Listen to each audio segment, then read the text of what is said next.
Bonjour à tous et à toutes, bienvenue sur le podcast Mama Libré, un podcast qui vous inspire et vous informe sur le sujet de la naissance et vous redonne votre pouvoir, votre liberté de la conception au postpartum. On parlera ici de naissance physiologique, d'allaitement, de conception, de préconception, de préparation à la naissance et bien sûr de postpartum. Si vous aimez ce podcast et que vous souhaitez aller plus loin, suivez-nous sur nos réseaux sociaux et retrouvez-nous sur notre nouveau site mamalibré.co, un site sur lequel vous retrouverez plein d'informations, de ressources, tout ce dont vous avez besoin pour vivre la maternité qui vous correspond. C'est la nouvelle plateforme mamalibré.co, une plateforme sur laquelle vous allez retrouver des informations, des articles de blog, mais aussi sur laquelle vous allez pouvoir vous abonner pour avoir un accompagnement global sur l'alimentation, le yoga prénatal, des relaxations et encore beaucoup de contenu à venir. À très bientôt sur Mama Libré.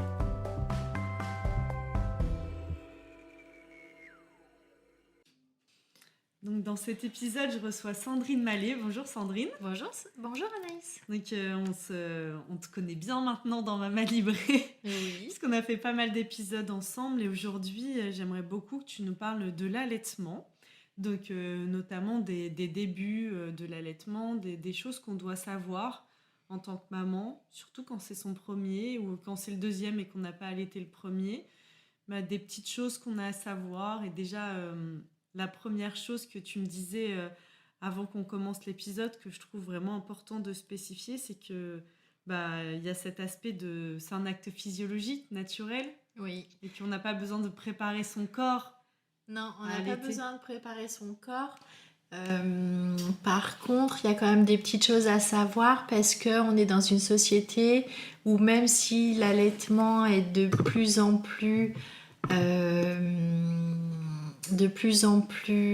présent, n'empêche qu'on n'est pas dans une société où c'est une transmission de femme à femme, comme dans certaines cultures où les femmes ont toujours vu leur mère, leur grand-mère, leur cousine, leur sœur allaiter leurs enfants.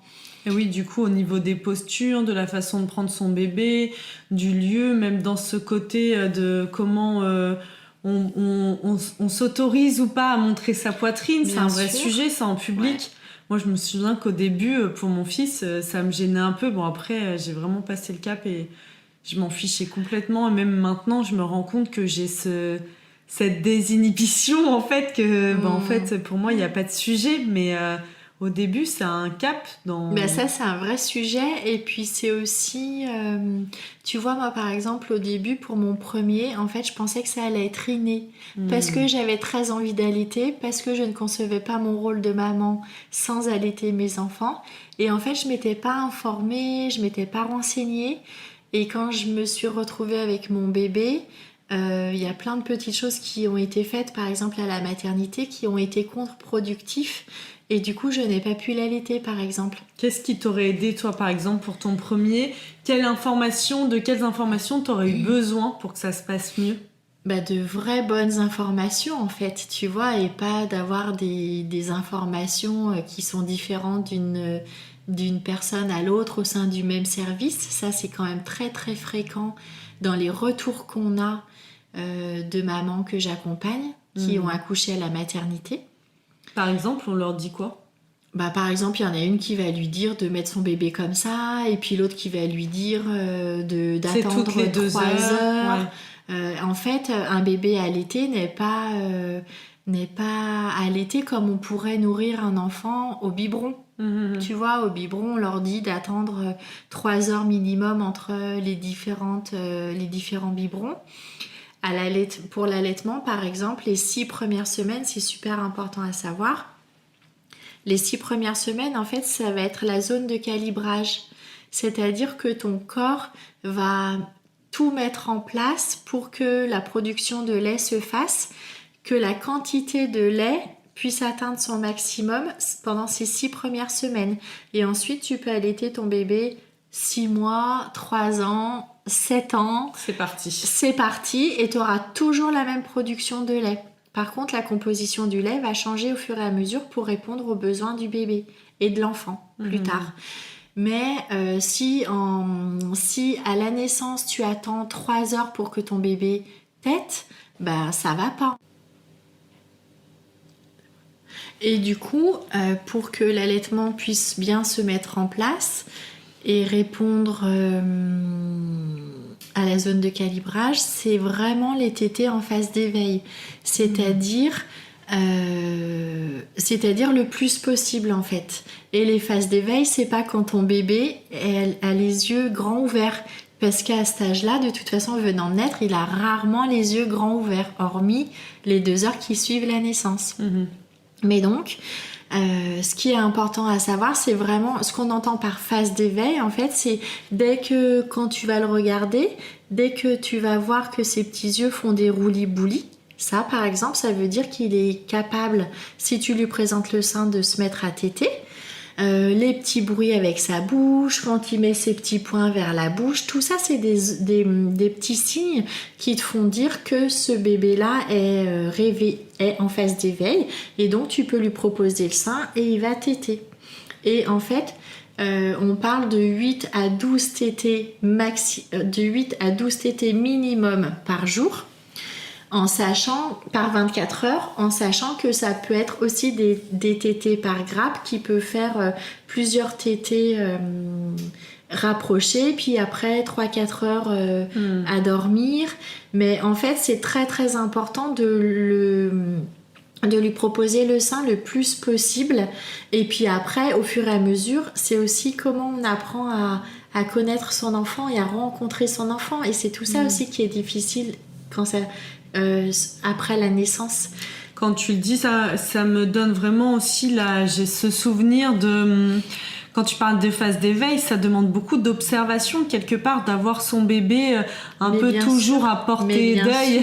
Mais bien sûr. Parce que sinon on va attendre qu'il pleure par exemple, et là c'est déjà un peu trop tard, il va s'énerver au sein, et du coup on va se dire ça marche pas.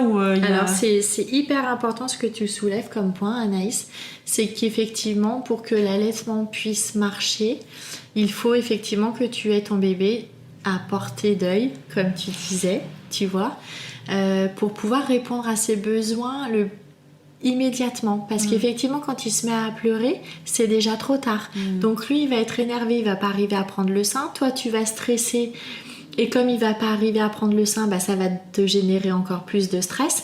Et du coup, c'est tout un processus qui fait que c'est contre-productif, encore une fois, de la lactation. Et d'où, ça me fait penser, le sein, la proximité, ça me fait penser à l'importance éventuellement même dans le portage, d'avoir son bébé contre soi, parce que du coup, on voit s'il bouge, s'il est... et du coup, dans le portage, il y a cette notion... importante du contact et du peau à peau, qui peut être vraiment importante aussi pour nous en tant que femmes dans la lactation. Dans les premiers temps, le peau à peau, c'est primordial. Donc peau à peau, ça veut dire vraiment sans vêtements. Ça veut dire nu. Ça veut dire le haut de la femme nu. Et le bébé nu. Alors avec une couche, bien sûr, mais vraiment nu, peau contre peau. Et ça, c'est... J'aime bien ce qu'avec une couche, bien sûr. Non, vous êtes libre, mais à vos risques et périls. Mais bien sûr, oui, on est d'accord. Ou une serviette à proximité. J'aurais pas aimé à l'époque avoir mes enfants, peut-être... j'aurais eu peur qu'ils me fassent pipi dessus, mais... Moi, je me souviens... mais... Pour Théo, il faisait tellement chaud, il est né au mois de mai, au mois de juillet, je me rappelle me faire couler des bains frais et me mettre dans le bain, du coup de faire ce peau à peau, il tétait dans le bain, on restait là-dedans pendant des heures. Mais oui, c'est super. En fait, c'est vraiment se sentir libre, et c'est vrai que cette façon de faire, cette proximité, l'allaitement, ça demande quand même une grande proximité dans les débuts. Ça demande de beaucoup être en observation de son bébé. Et effectivement, pour certaines femmes, c'est pas possible parce que c'est trop sollicitant. Mais les premiers temps, c'est vraiment ça. Et moi, j'ai vraiment tendance à leur dire vraiment proposez-lui le plus possible. De toute façon, ce bébé, s'il a pas faim, il tétera pas. Ou il tétouillera, mais on voit vraiment la différence entre une tétouille et une vraie tétée. Et il y a la déglutition, super important. Donc en fait, qui nous permet de voir que c'est une vraie tétée. Moi, je me souviens au début, j'avais des difficultés à savoir s'il tétait vraiment. Et je me souviens que la sage-femme, elle m'avait dit regardez, observez. Vous allez voir au niveau de sa gorge quand il déglutit. Oui. Et ça m'avait vachement aidé, ça, de voir qu'en effet, au niveau de la gorge, j'avais... Les tétés qui sont pas des tétés, qui sont des tétés pour se calmer, pour s'apaiser, pour se nourrir de l'amour l'un de l'autre. Ça dure longtemps. Ça Ma dure fille, longtemps. à 4 ans, m'en a fait une hier, alors que ça fait longtemps qu'elle tète plus. Mais oui, mais c'est hyper important dans le lien avec son enfant aussi. Et le pot à pot, on parlait du pot à pot tout à l'heure, Anaïs. Le pot à pot, c'est très important pour stimuler la lactation vraiment dans cette zone-là de calibrage qui dure environ 6 semaines. C'est aussi hyper important pour nourrir ce lien-là et pour créer du lien avec son bébé dans l'après-naissance. Parce que c'est le contact, le pot à pot, il va venir faciliter la sécrétion d'ocytocine notamment. Aussi. Qui est l'hormone de l'attachement, qui est aussi une hormone importante dans la lactation, dans la production du lait. Donc il y a tout ça qui se met en... Donc vraiment les premiers temps, tout de suite après la naissance, c'est du pot à pot si c'est possible aussi, pour la maman et le bébé. Mais en tout cas, c'est quelque chose qui fonctionne bien. Les tétés en phase d'éveil, c'est-à-dire le plus possible, et minimum entre 8 à 12 tétés par jour, par 24 heures. Qui peuvent durer combien de temps à peu près ? Ça dépend des enfants. Parce que tétés, c'est vraiment un vrai job de bébé. C'est-à-dire que la maman, elle aura beau tout mettre en place, s'il y a un souci au niveau de l'enfant et que l'enfant ne tète pas, eh bien, la production de lait sera difficile à se mettre en place. C'est vraiment un vrai job de bébé et d'ailleurs, souvent, on est étonné parce qu'ils sont tout mignons, tout beaux, tout petits à la naissance et en fait, les premières fois quand on les met au sein, on peut être hyper surprise de la force de succion qu'un tout petit peut avoir et c'est très important de dire aussi qu'il n'y a pas besoin de préparer le sein pour l'allaitement et que l'allaitement ne doit pas faire mal. C'est-à-dire que alors ça peut juste être un peu surprenant et peut-être un tout petit peu faire mal au début quand le bébé quand s'accroche. Quand le sein se tanne aussi, on parle de ça un peu, non ? Ouais, moi je me souviens quand même au début en tout cas pour mon fils... Il y a quand même cette sensibilité de la poitrine, il y a la montée de lait, donc je me souviens quand même que la prise du sein, elle était quand même...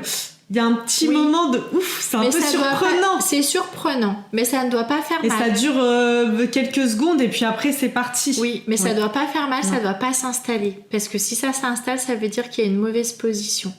Et dans ce cas-là, ça c'est important qu'on en parle. Dans ce cas-là, vraiment avec votre petit doigt, faire couper l'effet ventouse en fait, introduire votre petit doigt dans la bouche du bébé pour couper l'effet ventouse et après le retirer.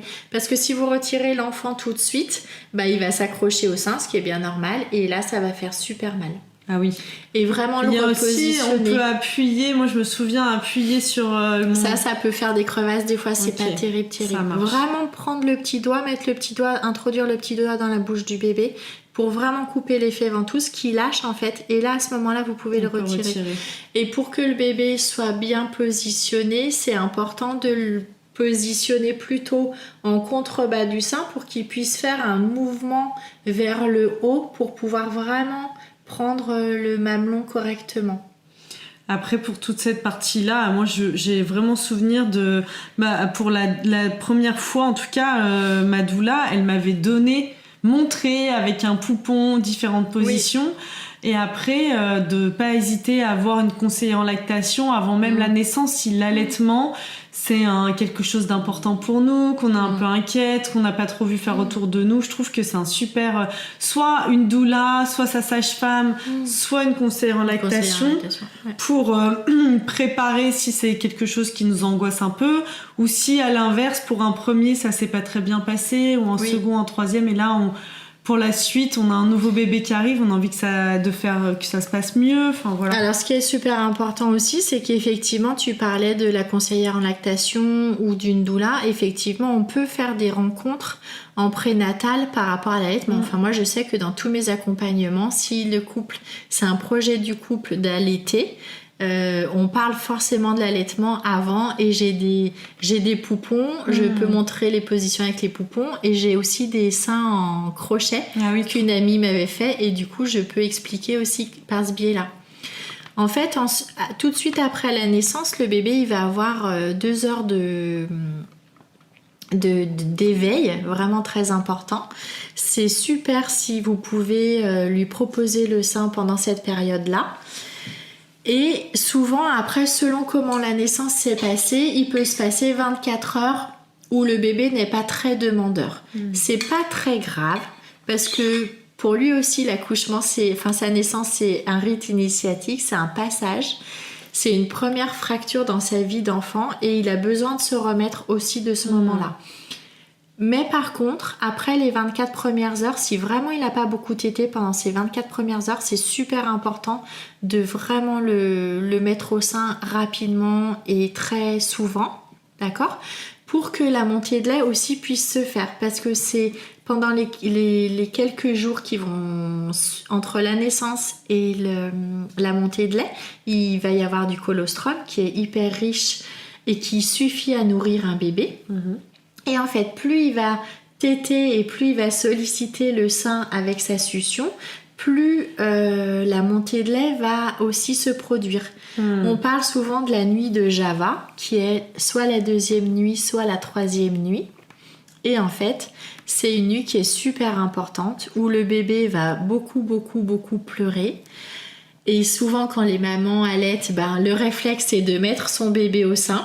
Et il va se calmer le temps de téter, il va peut-être dormir 2-3 minutes et puis après, pouf, il va se remettre à pleurer. La maman va le remettre au sein. Et souvent, c'est une nuit qui est hyper éprouvante parce que la première nuit, on est tellement émerveillé de cet enfant-là qu'on ne dort pas. La 2e nuit ou la 3e nuit, on aimerait dormir, mais c'est ces nuits-là où ils font la nuit de Java. Et souvent, en fait, c'est la nuit qui précède la montée de lait. Donc c'est très très important pour le processus de la montée de lait. Et la montée de lait, ça peut être assez bouleversant parfois pour les femmes parce qu'on ne reconnaît pas sa poitrine, on a une très forte poitrine. Ça peut être assez douloureux et c'est aussi embêtant parfois, c'est aussi déstabilisant parce que le sein est tellement tendu en fait que le bébé n'arrive pas à téter, à prendre vraiment correctement le sein. Donc souvent il faut désengorger un peu le sein pour l'assouplir un petit peu et pour que le bébé puisse prendre le sein. Désengorger manuellement désengorger manuellement ou alors aller sous la douche et puis compresser un petit peu les seins pour pouvoir extraire un petit peu de lait, juste pour assouplir un petit peu, pour faire que le bébé puisse après s'accrocher plus facilement. Et à partir de là, vraiment, à partir de la naissance et à partir du processus de la montée de lait, vraiment pendant les 6 premières semaines, le faire téter le plus possible. Les signes qui montrent que l'allaitement se met bien en place, c'est tout d'abord les couches qui sont bien lourdes en pipi. Donc au moins 6 à 8 couches par jour bien lourdes de pipi. Les selles qui vont changer, c'est-à-dire que les jours qui vont suivre la naissance jusqu'à la montée de lait, le bébé va comment on va dire ça, exprimer du méconium. Le méconium, c'est un petit peu noir, gluant, un peu comme du goudron. D'accord, c'est un processus normal en fait. Et à partir du moment, c'est pas inquiétant.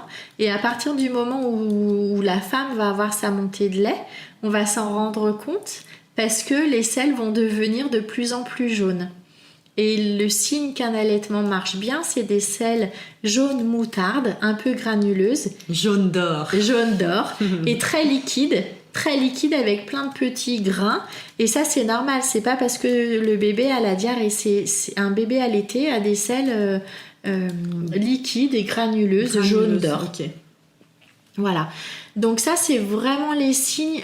Bien sûr, un bébé qui est repu une fois qu'il a tété.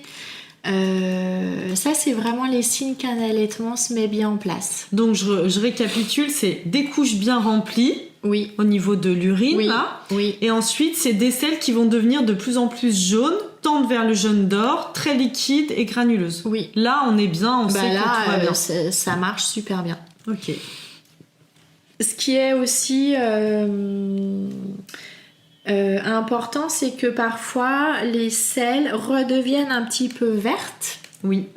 Et ça, c'est parce que, en fait, les couleurs de sel, c'est vraiment important. Ça a beaucoup d'indications dans l'allaitement. Tu dis ça à une naturopathe. Bah oui. Parce que tu sais, nous, c'est notre première question. Bah ouais, je sais. C'est vraiment la base en naturopathie. Et quand on passe notre vie à demander aux gens comment ils vont à la selle. Oui. Et quand on demande comment tu vas, c'est comment tu vas à la selle, puisque c'est vraiment les selles qui sont indicateurs de notre état de santé. C'est ça. Là, pour un bébé, un nouveau-né, c'est allaiter, c'est vraiment l'indication. Donc, un allaitement qui se met bien en place, c'est jaune, moutarde, granuleux et liquide. Ça, c'est normal. Si après, les selles redeviennent un petit peu vertes, ça veut dire que le bébé, en fait, n'a pas pris le gras, suffisamment de gras. Parce que, en fait, dans le lait, souvent on dit que les débuts de tétée, c'est l'apéritif. L'apéritif, tu vois, l'entrée, on va dire le hors-d'œuvre. Ensuite, il y a le plat consistant et il y a le dessert. Donc, le premier lait, en fait, c'est un peu un lait aqueux qui peut aussi, en temps de forte chaleur comme en ce moment, vraiment mettre le bébé au sein le plus souvent possible pour qu'il puisse se désaltérer et s'hydrater. D'accord. Ensuite, il va avoir du lait un petit peu plus gras. Et vraiment, à la toute fin, le lait va être très gras.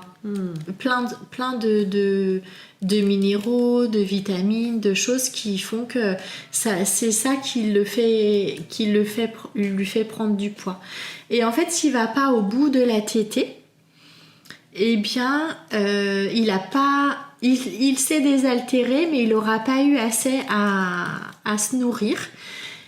Et dans ce cas-là, en fait, c'est pas très grave. Il faut juste rétablir les choses. Et dans ce cas-là, en fait, vraiment reproposer le sein qu'il a tété la toute dernière fois pour qu'il ait vraiment le gras et ensuite passer à l'autre sein.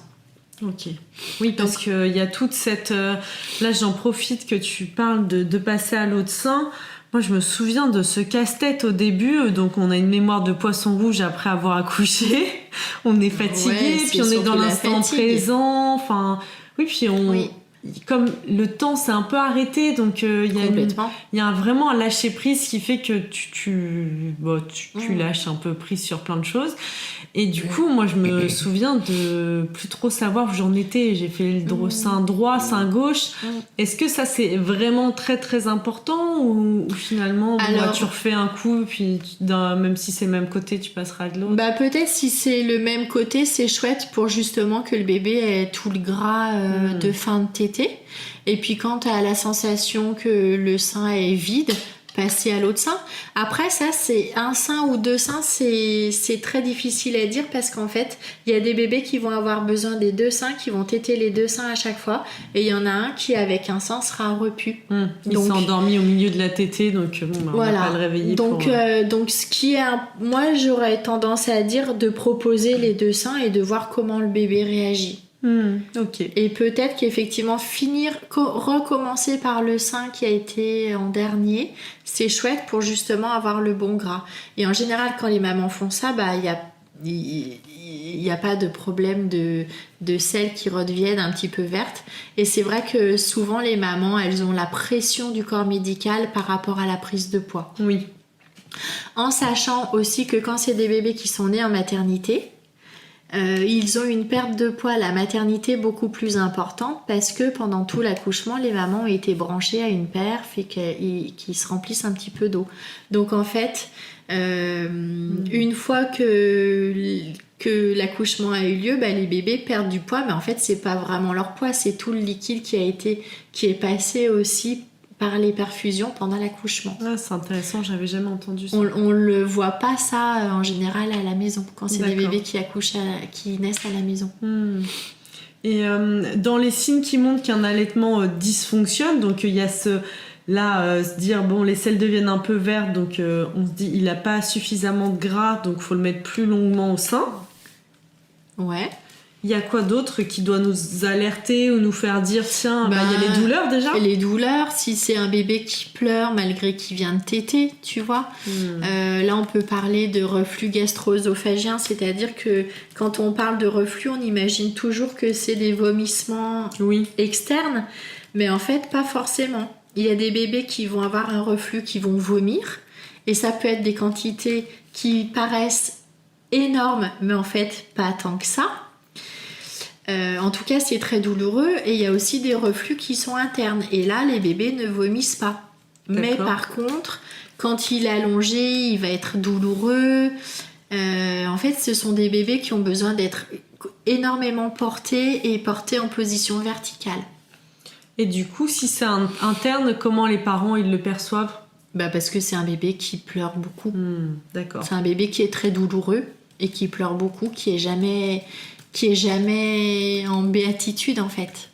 Donc même s'il n'y a pas de vomissement, c'est une question à se poser.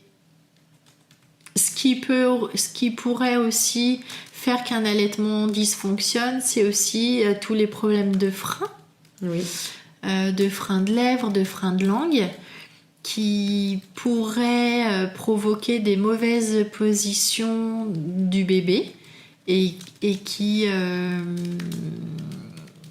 du coup il prend pas assez. Il prend pas assez de poids parce qu'en fait la succion n'est pas bonne. Et dans ce problème de frein de langue, pour moi ça a été le cas. Souvent on parle aussi de réflexe d'éjection fort. Donc quand on lait, il sort trop vite et trop fort. Ouais. Et moi c'était lié pour ma fille, c'était ce frein de langue. En fait c'était la façon dont elle tétait, puisqu'elle avait un frein de langue. Elle stimulait pas comme il fallait entre guillemets le sein.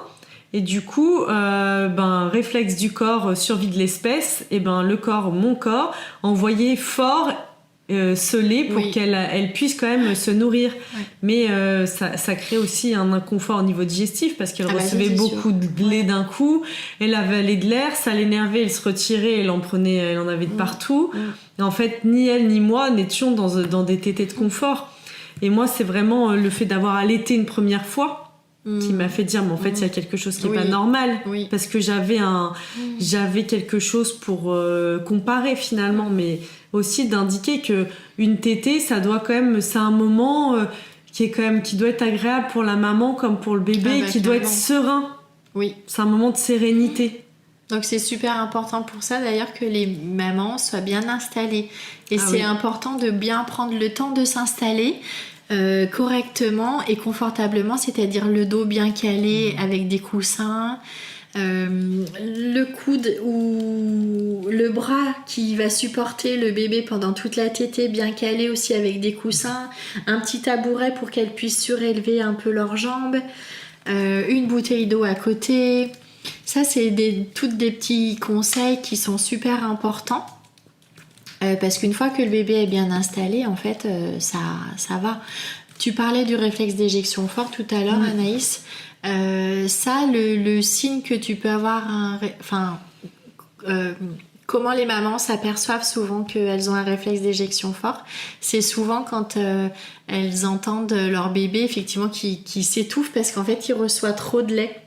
Et dans ce cas-là, ce qui marche bien pour le réflexe d'éjection fort en position, c'est la position où le bébé est à califourchon sur tes genoux, donc à la verticale, et tu lui donnes le sein comme ça.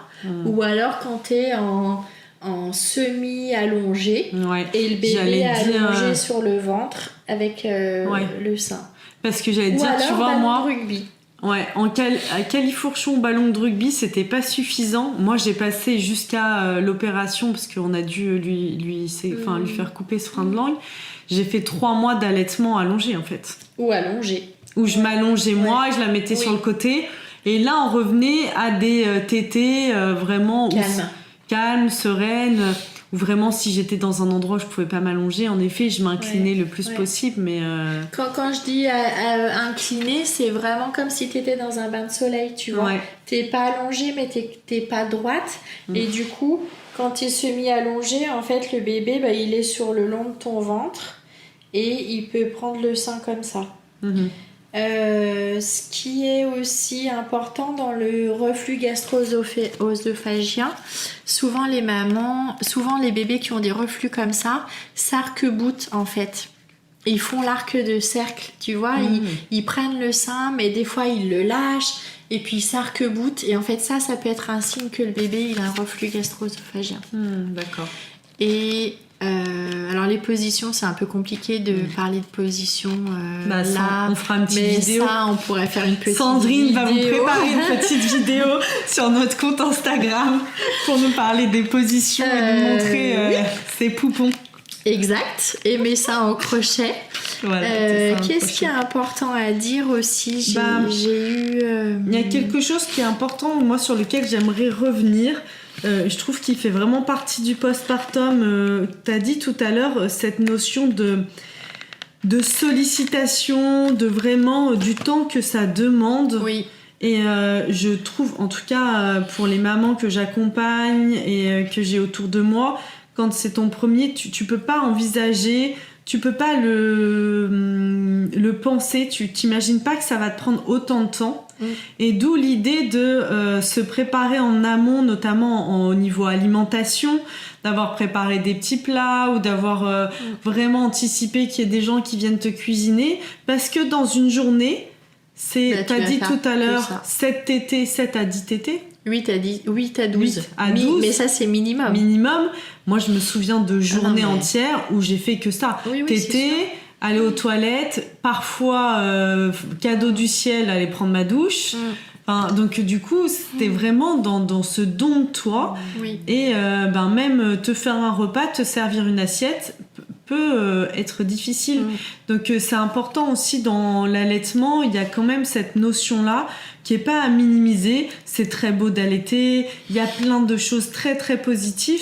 En revanche, il faut pas non plus s'oublier. Donc tu as parlé de l'hydratation, moi j'en profite ici pour je reparle de l'alimentation parce que tout passe dans votre lait. Donc bien sûr de bien veiller à comment on s'alimente et pour soi, bien sûr, ne pas se dénutrir en allaitant parce qu'on le voit quand même, on peut perdre beaucoup de poids dans l'allaitement. Alors, c'est un côté sympa et bénéfique quand on a pris du poids pendant la grossesse et tout, mais il faut veiller à quand même garder de la vitalité et puis le bébé, il prend tout ce dont il a besoin. Donc, nous aussi, de bien se nourrir. Et là, le bon gras est important. Et on a parlé aussi on parle de reflux gastro-œsophagien, de tous ces problèmes au niveau digestif du bébé. Moi, je vois aussi beaucoup de mamans qui arrivent. Parfois, moi, ils viennent me voir plus tard. Ils ont entre 6 mois et 12 mois pour des problèmes d'intolérance qui n'ont pas été diagnostiqués. On en parle de plus en plus. Alors, aussi, observez votre alimentation. Et si vous voyez que votre bébé, parfois, il est dérangé, tout ce qui est produits laitiers de vache, le gluten, certains choux, ça peut être bien de tester l'éviction, donc de les retirer de votre alimentation pendant quelques jours pour pouvoir comparer et voir comment vous vous sentez et comment votre bébé il va quand vous en consommez pas. Et ça peut être, pour moi, c'est le meilleur indicateur qu'il y a une petite intolérance. Et ça se traite super bien aujourd'hui. Il y a plein de méthodes non invasives comme la méthode Total Reset ou Naet. Il y a quand même beaucoup de thérapeutes un peu partout en France qui pratiquent ces méthodes-là pour en venir à bout, parce que ça peut être un vrai cauchemar. Il y a moi je me retrouve avec quand même beaucoup de jeunes enfants qui sont même sous traitement pendant longtemps. Là, j'accompagne une petite fille, c'est le cas, elle prend c'est justement pour inhiber, c'est les inhibiteurs d'IPP, je crois. Donc et voilà, c'est pas, il y a des choses quand même à faire en amont, à vérifier avant de prendre un traitement, quoi. C'est sûr que l'alimentation, c'est très important. Et après, tout ce que tu viens de dire, Anaïs, ça reprend aussi le podcast qu'on avait fait sur le postpartum. Complètement. Et comment préparer son postpartum. Parce qu'effectivement, dans ce temps-là de démarrage de l'allaitement, on peut parfois ne faire que ça. Et c'est super important que la maman puisse se nourrir correctement pour aussi elle. Parce qu'en fait, on entend souvent la rumeur que l'allaitement fatigue. Moi, je crois que c'est pas l'allaitement qui fatigue, c'est s'occuper d'un bébé. Et c'est aussi souvent ce que mesurent les parents. quand le bébé est là, en fait, la chose est concrète. Et c'est aussi tout le poids des responsabilités dont on n'avait pas conscience pendant la grossesse. Et c'est ça qui fatigue aussi énormément. Parce que quand un allaitement se passe bien, on sécrète des hormones, l'ocytocine, la prolactine, qui font effet d'apaisement, de calme, de sérénité. Ça peut aussi être un très bon signe de comment l'allaitement se passe. Si la maman se sent détendue après une tétée, ça veut dire que l'allaitement roule en fait. Oui, mais d'ailleurs souvent on a envie de dormir après une tétée. Oui, c'est ça. C'est pour ça que la position allongée, ça peut être super aussi parce qu'effectivement on peut dormir en même temps que le bébé. Peut-être pas forcément les premiers temps parce que ça demande beaucoup d'installation et de prendre l'habitude de rencontrer son bébé. Mais après, par la suite, moi j'ai des très bons souvenirs de ça, de quand j'allaitais mes enfants la nuit. En fait, des fois 2 heures après, je me réveillais et mon bébé il était encore accroché, voire tout contre moi, et c'était tout doux. Et ça peut, l'allaitement, c'est super quand ça se passe bien, ça peut être vraiment tout doux. Dans les petits désagréments dont on n'a pas parlé, il y a les crevasses. Alors les crevasses, c'est toujours dû à une mauvaise posture de l'enfant. Donc si vraiment, quand vous installez votre bébé au sein, vous sentez que ça fait très mal, que la douleur persiste, que vous voyez des sortes de petites gerçures au bout des seins, là de toute façon vous n'aurez aucun doute tellement ça fait mal, les crevasses, c'est une mauvaise position. Donc dans ce cas-là, c'est vraiment, comme on a parlé tout à l'heure, de mettre le petit doigt dans la bouche du bébé, de couper l'effet ventouse et de le repositionner. D'accord. Et là, de ne pas hésiter une nouvelle fois, de rencontrer sa conseillère en lactation rapidement, de ne pas attendre plusieurs jours. Pour l'aider dans les positions, oui. Et après, dans le traitement des crevasses, ce qui marche super bien, c'est de faire des compresses de lait avec son lait maternel et de les positionner sur les mamelons. Alors, pas de façon continue parce que ça peut provoquer des mycoses, mais de façon quand même régulière pour pouvoir faire que ça soit pas douloureux à la prise de sein. Oui, mais en même temps, je sais qu'il y a plein de... Il y a les bâtons de moche, c'est quoi ça? Tu sais qu'on fait... De Moxa. Moxa, il y a tout plein de... Oui, les alors coquilles. Ça, moi, alors les coquilles, je les aime, et les coquilles, c'est comme les compresses, c'est pas à utiliser en non-stop. Non, ce que je veux dire, c'est que... Ça marche super bien, hein. Les coupelles de coquillage nacré, de nacre et en argent, ça marche vraiment super bien pour la cicatrisation. Mais par contre, c'est pas à porter en continu. Mais ce que je veux dire surtout, c'est que le premier réflexe, c'est de ne pas attendre. Ah non, ça, dès qu'on voit que ça apparaît, d'aller à la rencontre soit de sa sage-femme, soit de sa doula, ou d'une conseillère en lactation. Parce que moi, je l'ai vécu aussi pour ma fille au tout début, et le fait que ça soit pris en charge, ça s'est pas du tout aggravé. J'ai rien eu à faire en vrai pour les soigner. Parce que une fois que c'est réglé, c'est réglé. C'est comme si vous vous coupez et que tous les jours vous venez pas vous recouper au même endroit, ça y est, ça cicatrise. De toute façon, c'est super important, Anaïs, de dire que dans l'allaitement, en fait, il ne faut pas rester seul. Dès qu'on a une question, où on peut appeler sa doula, on peut appeler sa sage-femme, on peut aussi appeler le groupe allaitement de sa voix. Où il y a quelqu'un qui répond. Moi, je suis animatrice au groupe allaitement. J'ai le téléphone, en fait. Donc, quand les mamans appellent la ligne téléphonique, souvent, c'est moi qu'elles ont au téléphone.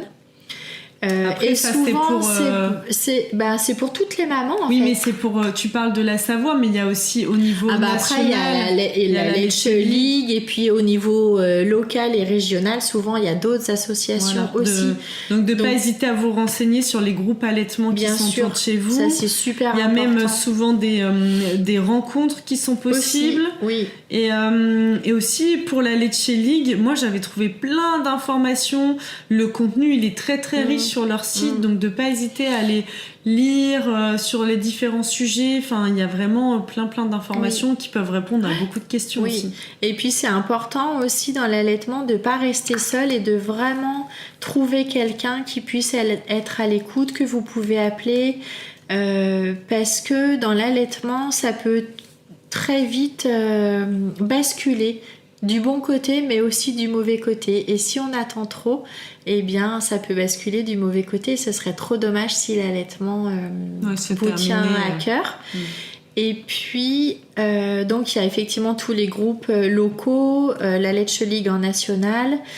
Il y a aussi le groupe allaitement, en tout cas en Savoie, ça peut être de chouettes moments de partage. Parfois les mamans elles viennent, elles n'ont pas de difficultés au niveau de l'allaitement, mais juste un besoin de rencontrer d'autres mamans. Puis de partager sur l'expérience. Et puis des fois quand on est dans un groupe et qu'il n'y a pas de difficultés par rapport à l'allaitement, souvent on parle du sommeil, on parle de la diversification alimentaire, on parle de plein de choses, mais c'est super important parce que ça fait que les mamans et les papas, quand ils viennent, c'est super important, ne se sentent pas seuls et peuvent partager et font des rencontres aussi. Après, ça peut faire des amitiés qui durent, et c'est super important. Et vraiment que l'allaitement dure 6 mois, 6 ans, 2 ans ou 3 semaines, ce qui est important, c'est vraiment de vous faire confiance, d'être à l'écoute, parce que c'est vous qui connaissez votre bébé mieux que personne. Et bien sûr que dès que vous avez un doute, en fait, ça veut dire... Enfin, si vous vous posez une question, ça veut dire que quelque part, il y a quelque chose qui n'est pas juste pour vous. Ou toute question est légitime, en fait. Et toute question est légitime, donc vraiment ne pas hésiter à solliciter les différents intervenants. Et c'est chouette de pouvoir être entouré, en fait, vraiment. Merci beaucoup, Sandrine. C'était vraiment plein d'informations très intéressantes. Merci, Anaïs. N'hésitez pas à regarder donc sur la plateforme Mama Libré, il y aura un article de blog qui pourra résumer aussi tout ce qu'on a dit aujourd'hui dans cet épisode, pour vous aider à préparer au mieux votre allaitement. Et voilà, n'hésitez pas aussi à vous rapprocher localement des personnes qui pourront vous accompagner. À très bientôt sur Mama Libré. Merci, Sandrine. À bientôt, Anaïs.